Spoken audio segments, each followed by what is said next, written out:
ஜெயலலிதாவின் ஜாமீன் மனுவை விசாரிக்க கர்நாடக உயர்நீதிமன்ற விடுமுறை கால நீதிபதி ரத்னகலா மறுப்பு தெரிவித்ததை அடுத்து வேறு நீதிபதி விசாரணைக்கு உத்தரவிடக் கோரிய அவசர மனுவும் நிராகரிக்கப்பட்டுள்ளது. நீதிபதி ரத்னகலா முன்பு ஜெயலலிதாவின் ஜாமீன் மனு இன்று காலை விசாரணைக்கு வந்தது. அப்போது 5 நிமிடங்கள் தாமதமாக வந்த அரசு தரப்பு வழக்கறிஞர் பவானி சிங் ஜெயலலிதாவுக்கு ஜாமீன் தருவதற்கு ஆட்சேபம் தெரிவிப்பதாகவும் அது தொடர்பாக பதில் தாக்கல் செய்ய இருப்பதாகவும் கூறினார்.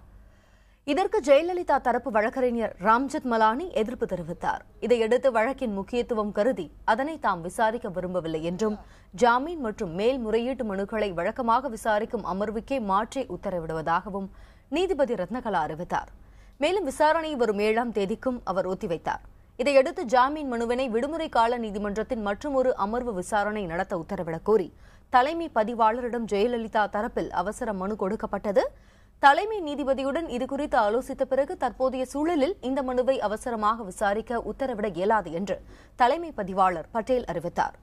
சொத்து குவிப்பு வழக்கில் ஜெயலலிதா, சசிகலா, சுதாகரன், இளவரசி ஆகியோருக்கு 4 ஆண்டுகள் சிறை தண்டனை விதிக்கப்பட்டது.